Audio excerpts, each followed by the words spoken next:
Honestly, Shreya, I am so glad that we decided to make this podcast. It is so much easier than I thought it would be. I know, me too. And for our listeners, this is actually the first time that Mela and I have recorded a podcast, and it was actually super easy to record it because of Anchor. Yeah, for anyone listening that is even considering making a podcast, I say go for it. Anchor is totally free and has creation tools that allow you to record and edit your podcast right from your phone or computer. And the most helpful part of Anchor is that they will distribute the podcast for you to Spotify, Apple Podcast, and other platforms. And bonus, you can make money from your podcast. What? Money? Just for talking? Yes, dollar bills. That's amazing. Y'all, if you're interested, download the free Anchor app or go to anchor.fm. That's ANCHOR.FM to get started.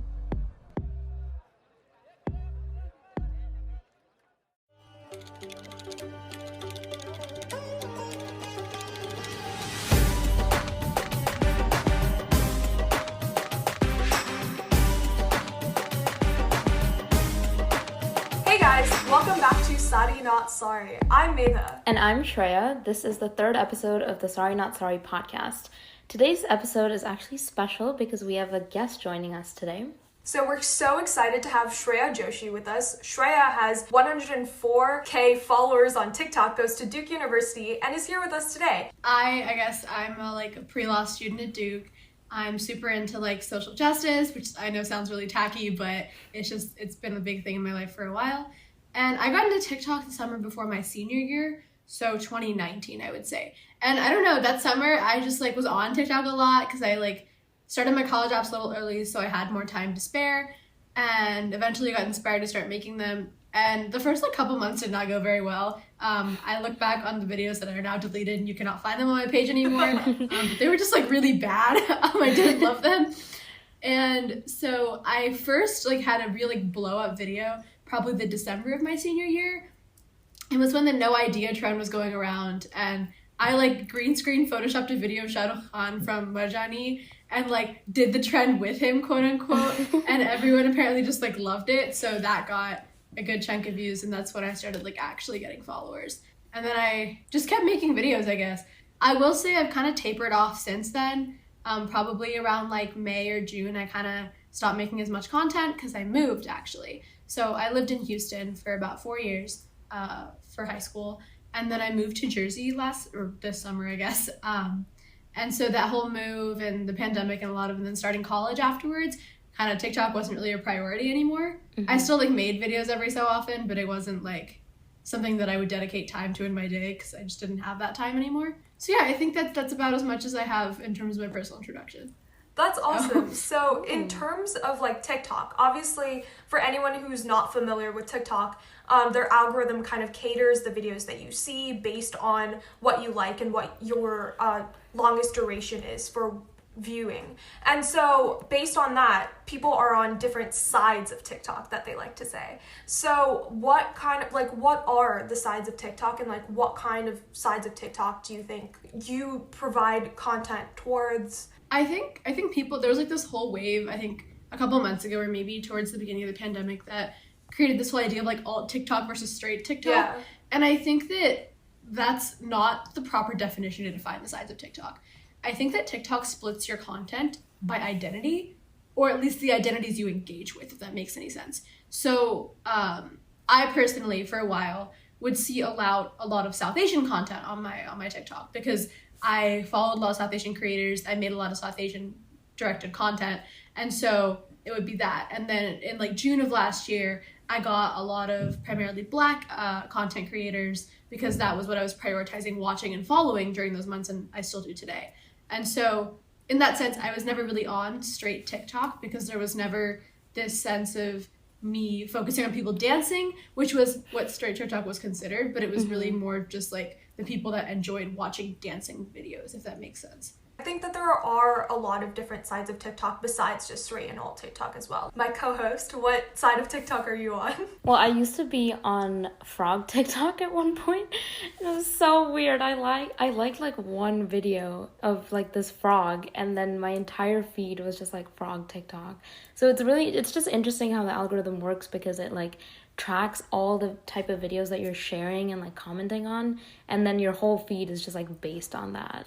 I think there's something to be said about the algorithm, because TikTok doesn't only pay attention to what you do inside the app listens to you, like when you're speaking.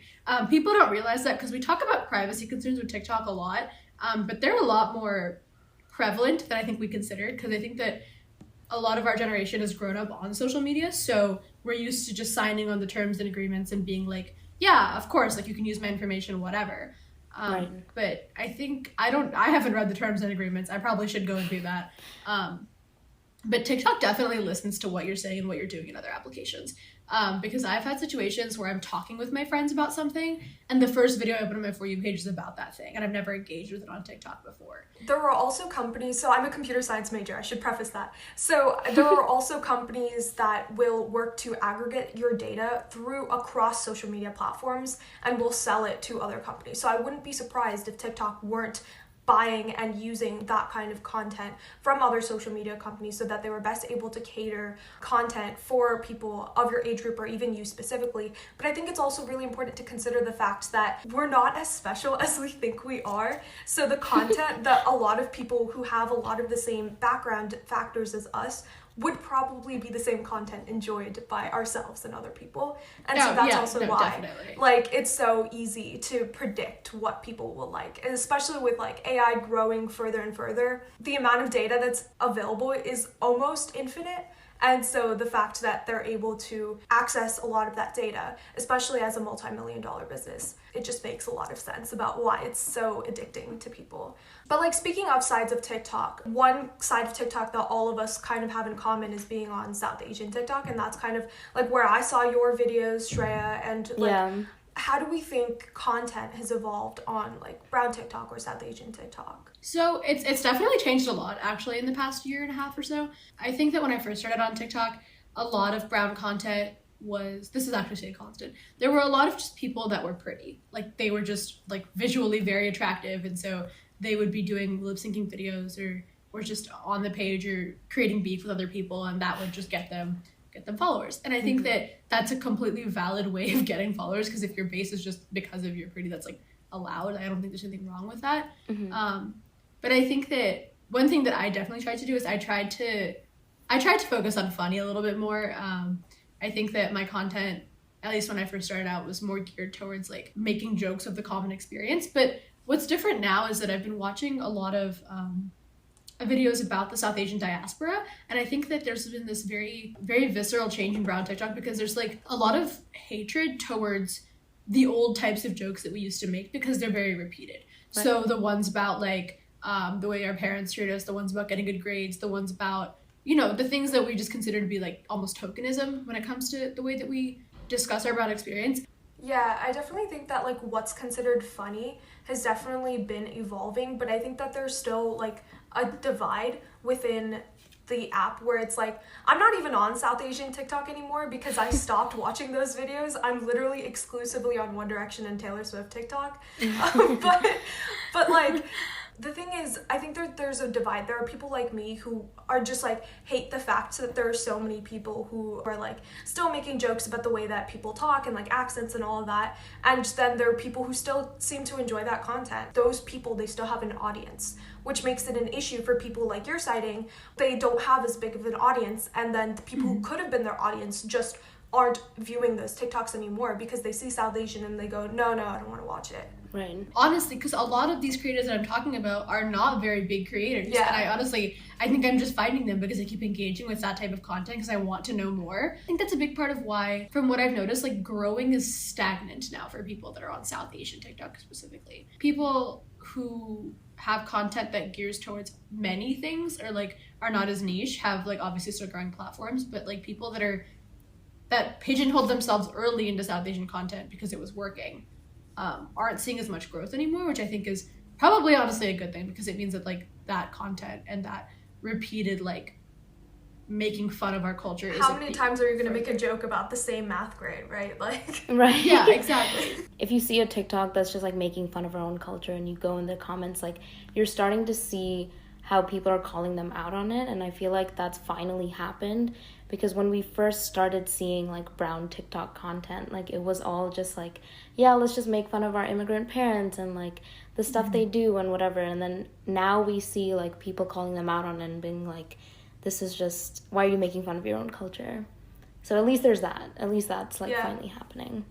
I do think there's a line between utilizing the jokes as a coping mechanism and utilizing the jokes just to make fun of culture. Because I think that that's the one thing that I'm still struggling with, is because I think that initially when I started making those jokes, it was for the purpose of like coming to terms with the way that my childhood had gone and like what I'd experienced. Because while it was still, and I recognize like I'm a very privileged person, it was still like not, like it could have been worse, I understand that, but that doesn't mean that like there weren't still issues. And so I viewed the jokes as a way to like kind of cope and come to terms with how my childhood had gone. But I understand that some people, like, they're not doing it for that, and I think it shows in the way the jokes are made. Yeah, I feel like we also see like that shift on TikTok as well, because now I think now we're starting to talk about it. Like I've seen creators who have like a platform and they start talking about like South Asian mental health and like bringing awareness to it. So I think that's also a part of like this whole cultural shift and like divide between like our generation and like other generations. Yeah, I think that's like really important as well, because with more discourse and stuff, and we have like, there's like national organizations like Man Mukti who have created chapters at universities and stuff to create discourse around mental health in the South Asian community. I think like with more discourse like that, and even like this podcast, it makes it more important and it makes it more like prevalent.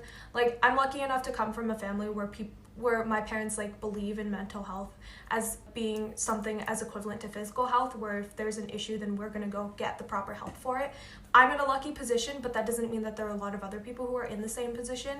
And so it's like trying to use the people who are in those positions to also help reduce the stigma, because I think that there's something to be said with if an auntie says something to another auntie, that holds a different type of weight and gravity.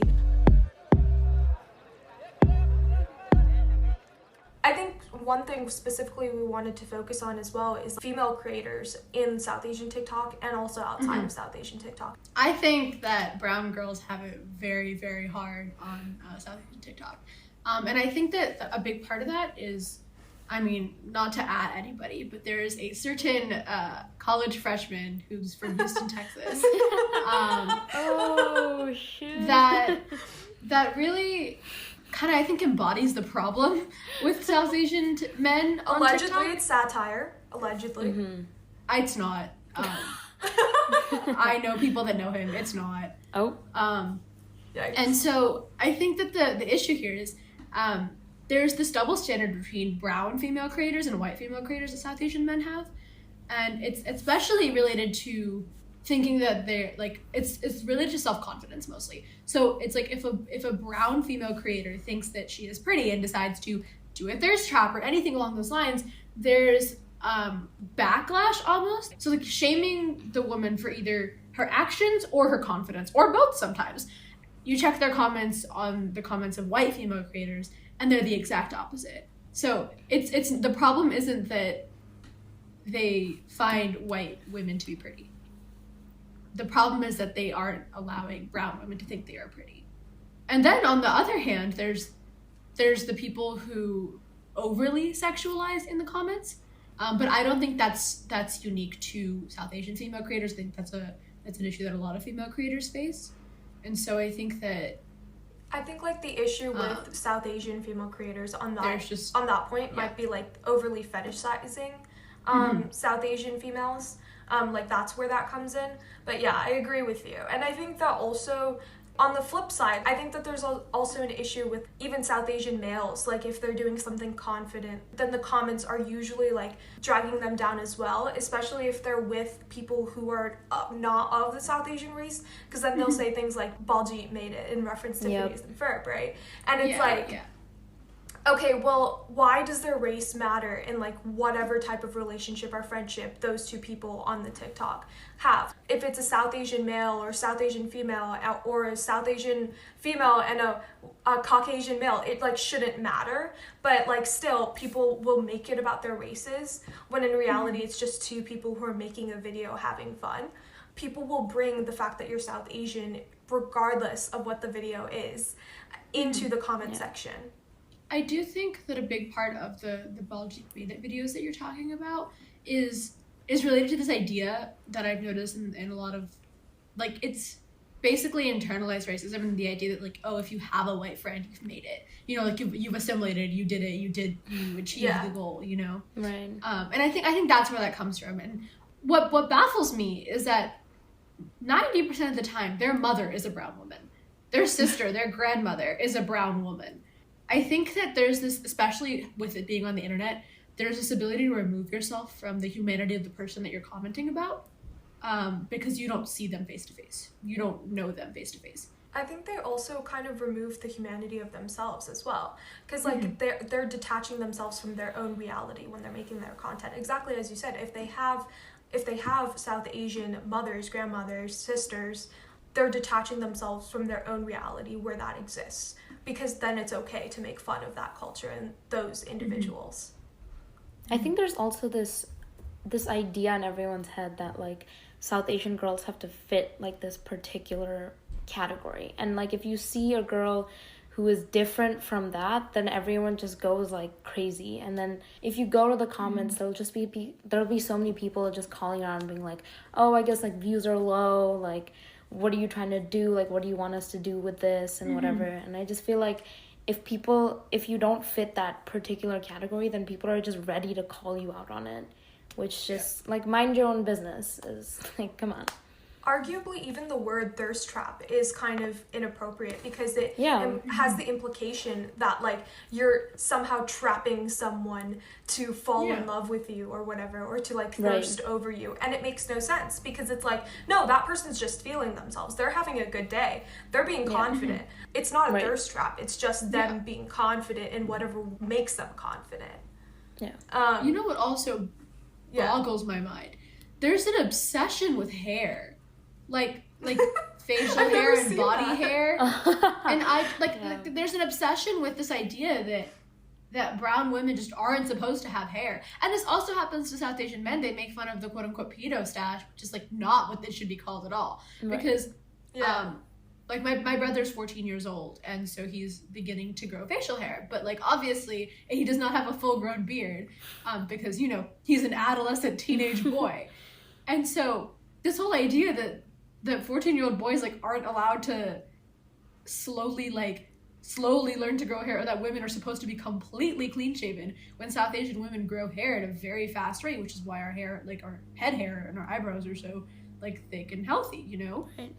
And it's like, it makes no sense to me that people will be like, oh, look at your mustache, like, and what about it? Yeah.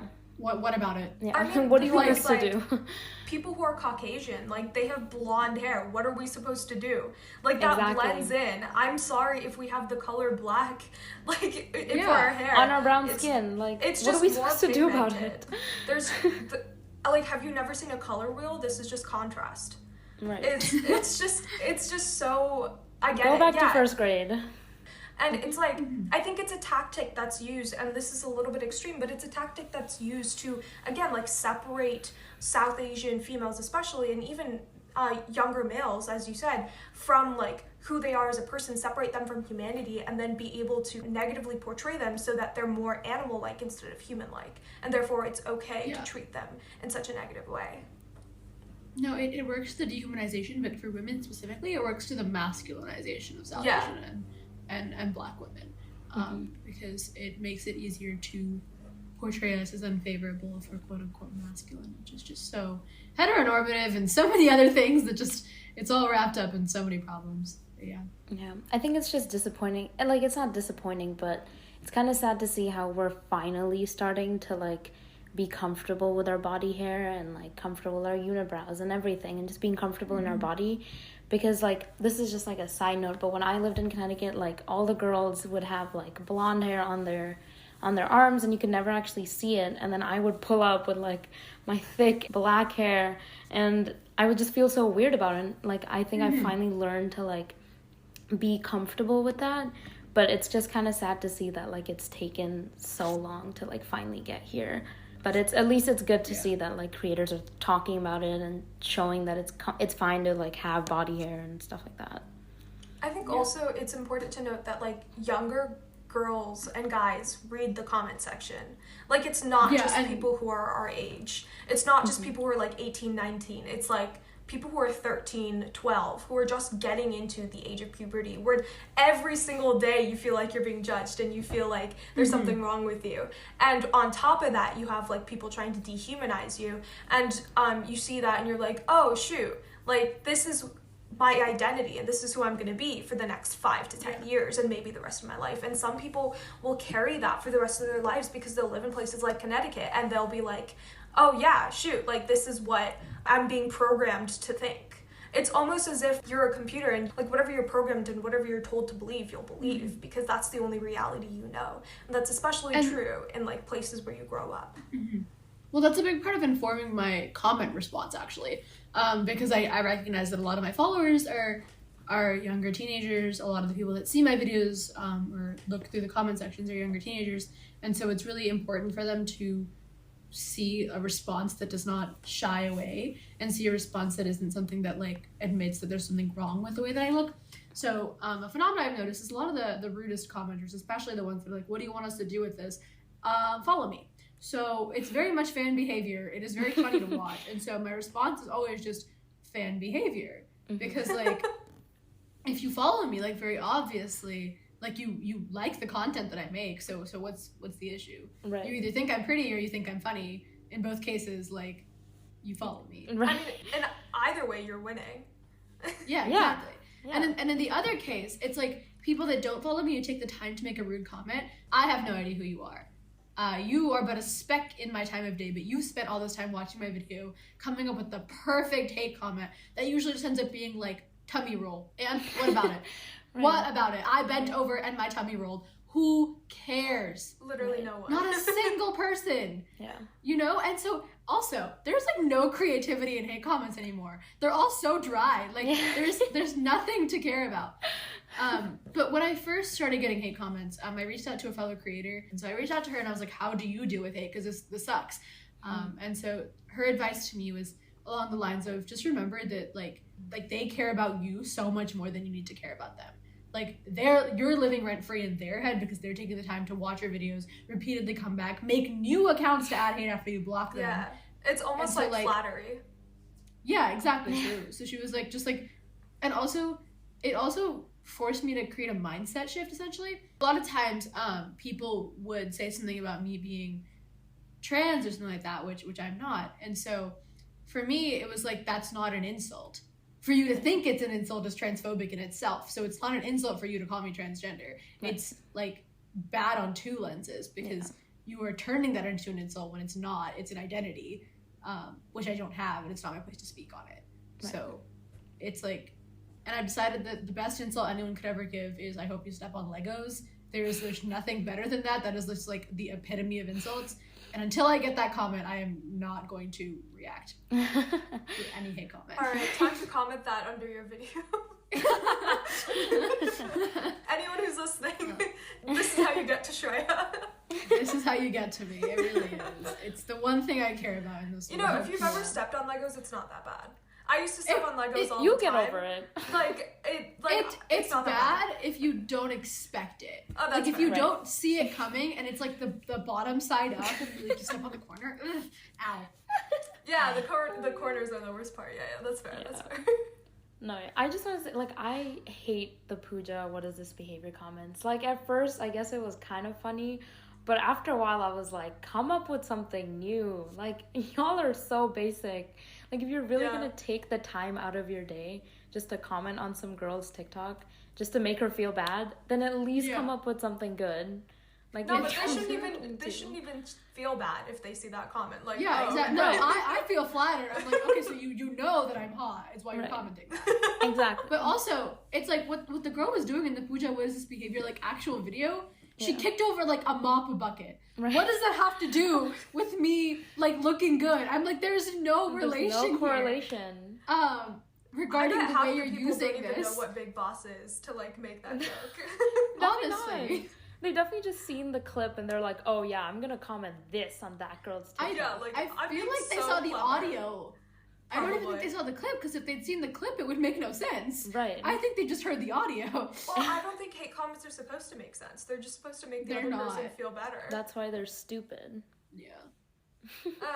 Yeah. Well, I think like also besides that though, there's like a flip side to the hate that some people will give. Like on one side, you'll see people praising people for being like super assimilated to white culture. But on the other side, if someone's not that much into Desi culture, their content isn't really South Asian content, then they'll be like, oh my god, how can you call yourself brown? It's like, why are you gatekeeping? On one hand, I think that the South Asian community is lucky enough to know what our culture is and where we come from. Like a lot of other communities don't have that connection to their culture because it was wiped out. So I'm glad that we do. But I also think that it's ridiculously stupid to use terms like whitewashed or coconut. Like not. Yeah, exactly. Because all of that is like, it's like you cannot shame someone for doing what they needed to basically survive. Like survive is kind of an excessive statement, but like no one wants to go through high school and middle school with no friends. And especially if you like, when I lived in Jersey for the first time, the second half of 6th grade and all of 7th, I was the only brown kid in that. Okay, I was one of 2 brown kids in that school. Wait, in Jersey? They were. I did not live in Jersey. I lived in backwater Jersey next to like the Pennsylvania border. Oh, gotcha. Okay. There were 48 kids in my grade. Okay. So like this is like a ridiculously small school, like middle of basically nowhere. Mm-hmm. You expected me to bring roti and sabji to school every day? Yeah. Those kids literally would have thrown my food in the trash. I remember when I lived in Illinois for 4 years before I moved to Washington, D.C., where I met a lot of brown people. Even though there were like 3 brown kids in my grade, I would throw my food away in the trash every day. And then my mom would be like, if you're not going to eat it, just bring it home, because I don't want you to waste food, and that's not something you should learn, and like that's not a privilege that you should learn. But also we will make adjustments. And then I started getting sandwiches every day, and it's like we did what we had to do, but also I shouldn't have had to do that, and that's another issue on another level. But like within the South Asian community, it shouldn't be wrong of someone to have had to grow up that way, or even for someone to not even want to engage in their culture. It's like it's your choice. It's not up to anyone else to set a standard for like how South Asian should be. Yeah, you're growing up wherever in the diaspora you grow up. Yeah, right. And so that means that like, while I don't support the idea of conforming, I think it is important to understand that the values that you grew up with and the environment you grew up with is different. Not all parents are that committed to ensuring that the culture passes on, and not all parents need to be. Right. And like, there's nothing wrong with that. Yeah, I will say that I am guilty of calling people whitewashed, because like that was a term when I moved from India and I came to Connecticut, like fob and whitewash, like those 2 terms of what I learned when I first came here. And that's how I started categorizing people. But I've come a long way since then. Like, I'm trying to, like, not put people into that box. Like, there's a spectrum and everyone is on it. Like, you know, people should just be as involved in the culture as much as they want to be. But I felt weird when I first moved, because I was like, I speak Hindi fluently. Like, I'm really into Bollywood music, all that stuff. And, like, it felt weird coming to Connecticut and not finding people who were at that same level, I guess. And it took me a while to learn to just respect that, like, that's their own upbringing and that's how the environment that they were in, and there's no room for judgment. Like, just leave them alone, you know? Yeah, I mean, also, like, in the real world, when you're growing up, it's hard to realize, but in the real world, you realize that there are people who are exactly like you that you can connect with, and you can, like, figure out, like, oh, this is a balance of values, but then that doesn't mean you also can't find connections with people who have completely different values. I think that's what the beauty of globalization is, as a whole, which is that, like, you find commonalities regardless of any of your backgrounds, because your identity is who you are and who you choose to be, but it doesn't have to be who you choose to interact with. Cool. So I think we're pretty much like done, right? So so we just want to say, like, thank you so much, Shreya, for joining us and Thank you. Coming to speak with us. If our listeners would like to check you out, where could they find you? So I exist on a couple social media platforms. So if you would like to check me out, I'm on Instagram as Shreya PJ. I post like 3 times a week and then not again for like a month. Solid. And then you can also, you can find me on TikTok, Shreya, but the last 3 letters are like Y-U-H, yeah. I love Ariana the Grande. username. Love that. Love it. Because I'm edgy like that. For sure. So, yeah, that's about it. This has been the Saree Not Sorry podcast. Shreya, if the listeners wanted to find us, where could they find us? All right, so if you want updates on our podcast, you can find us on Apple Podcasts and Spotify and SoundCloud. And we've covered the social media platforms such as TikTok, Instagram, and YouTube. And our handle is the Saree Not Sorry podcast. If you're a radio listener, be sure to tune in back on Wednesdays at WNYU 89.1 FM. Thanks for listening. Bye! Bye.